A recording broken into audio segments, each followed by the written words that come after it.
Hello, this is V map making guide for Mutation.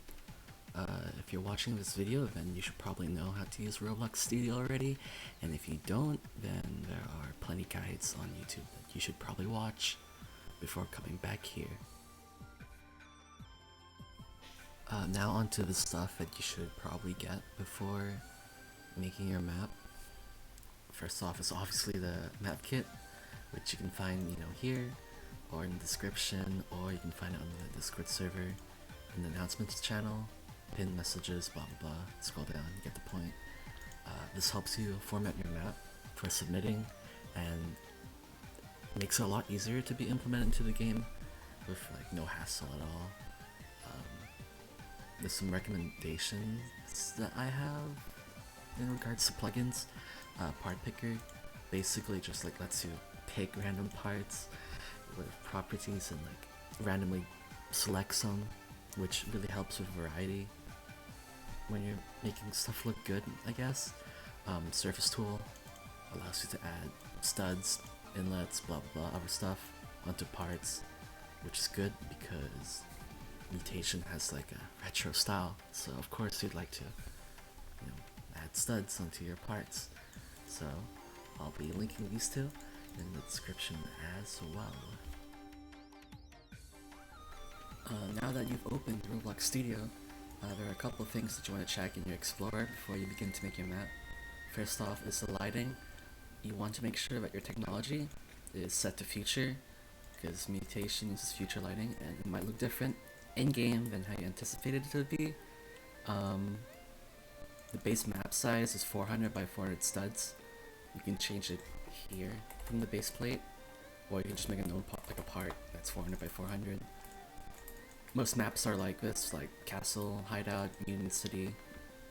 If you have a need to go above this, size, or below it, like Club Luna, which is 300 by 300, then there has to be a reason in a way. Like Club Luna, mostly an indoor map, 2-story. It usually just takes place inside the club rather than outside, so it doesn't have to really be bigger. But other than that, it's recommended to stick to your 400 by 400 format and just build on from there. Now onto the gameplay tips. One thing I want to quickly go over is barriers. Make sure that your barriers or invisible walls are very thick, especially in the corners, and very tall and have a ceiling to prevent players from escaping the map.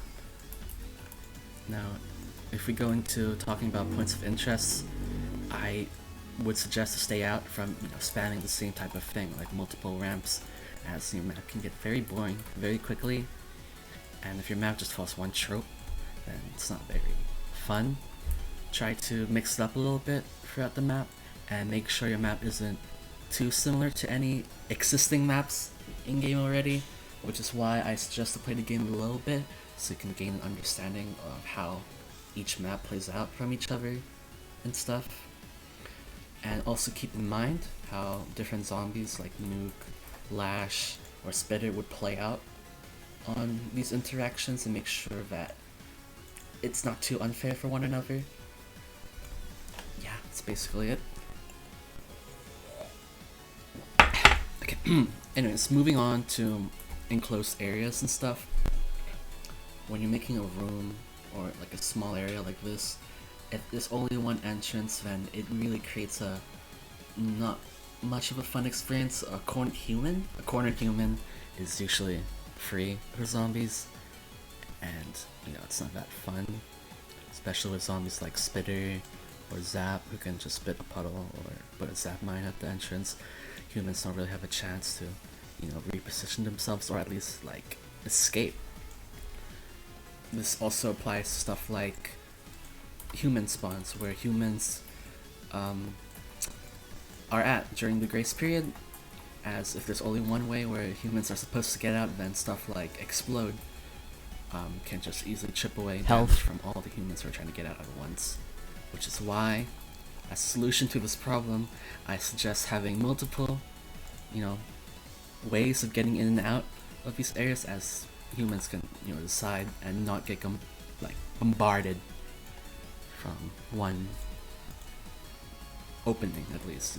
Some humans can get out scot-free. Maybe even free could work, but I wouldn't heavily suggest doing this all the time. You can do it, it'd be good, but I'd say to always aim for at least 2. This next section will talk about high ground and open space.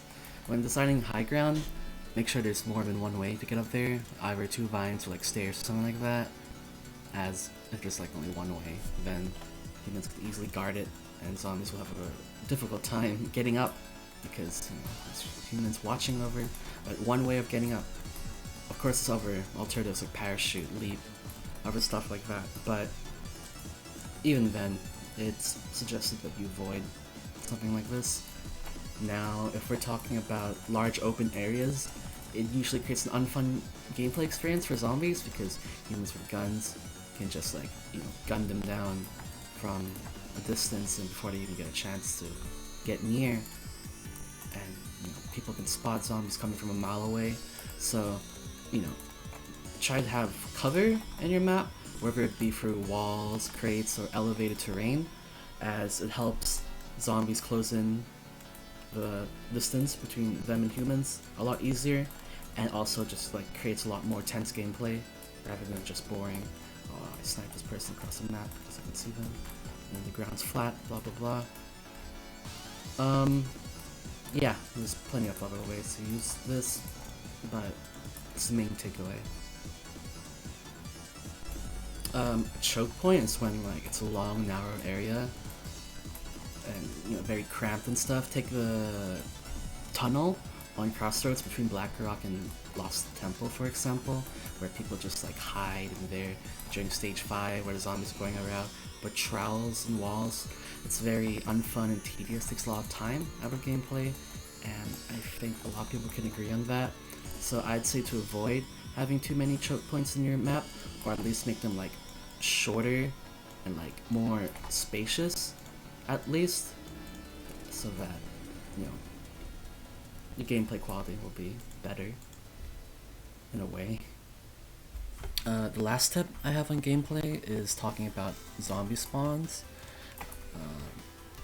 Let's say these green squares are the zombie spawns where normal zombies can spawn, and the purple square is special zombie spawn where mutations like crawler, speed, or parachute can spawn on, and this red circle here is where you believe most humans will be at, or like the human hotspot.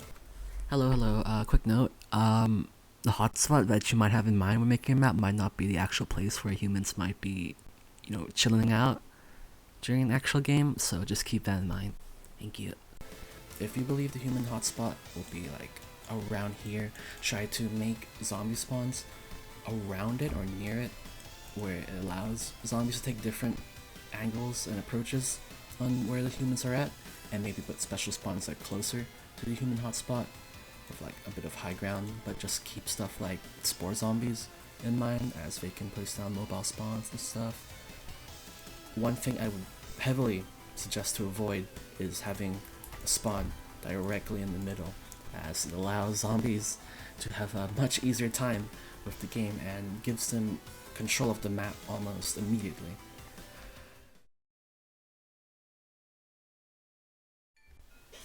This is the section where we talk about tips in regards to visuals and making a map look good. We're going to be using the map I'm currently working on as an example. I'm going to keep this short, by the way, not as long as the gameplay tips section. First off is lighting, skyboxes, how they bring a lot to your map. I have a little atmosphere thing in my lighting, so if I were to remove that, you can see how much it takes away already. And if I remove the skybox, it really doesn't look like what it was before. So as you can tell, having skybox, atmosphere, and playing around with the lighting helps really add a lot of atmosphere to your map and makes it look a lot better. Next tip is talking about props, like unanchored props like crates, lanterns, barrels, rubbish. This area used to look pretty empty before, but until I added all these crates, they managed to make it look good, and filled out. So props can help a lot with empty looking areas where you don't really know what else to put in them, so I recommend creating a few to help with that. And my other tip is talking about putting detail where it needs to be, so that's stuff where players will most likely see it, like in buildings and stuff, not off in the background here. Like this whole background part is around 46 parts in total, while everything in this play area here, which you can partially see within the square, has most of the detail. You can see if when I go in, examine the map, how much following these tips bring to the general experience. You can see like all the detail within the buildings where most players are going to be at, and even though there's not much detail on the outside, it still provides a lot of good atmosphere, and you have a generally good idea of the map's theme and overall like feeling. And there's always places to be at and stuff, and following these tips will at least guarantee you a decent looking map. Also, it's quickly recommended to have like a player size scale model to help you use as a reference for building objects, and to make sure stuff is not too big or too small for players to fit through. Helps a lot. Now finally, we're talking about formatting your map. If you've got the map kit, you can load it in and click the read script. Normally you can read the stuff already, which I won't really explain.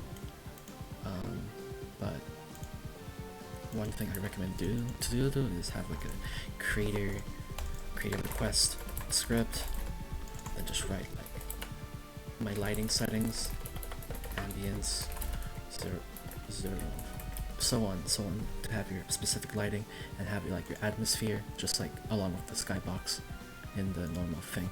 Rename the model to the name of your map, so Castle Hideout by me, basically. Have your spawns in the locations that you want your zombies to spawn, the humans too. Hazards, zombie gas, where put zombie gas with the zombie spawns to make sure you don't get spawn camped. Interactables have these side top things with the grace script inside of them, so they basically are invisible barriers until grace is over.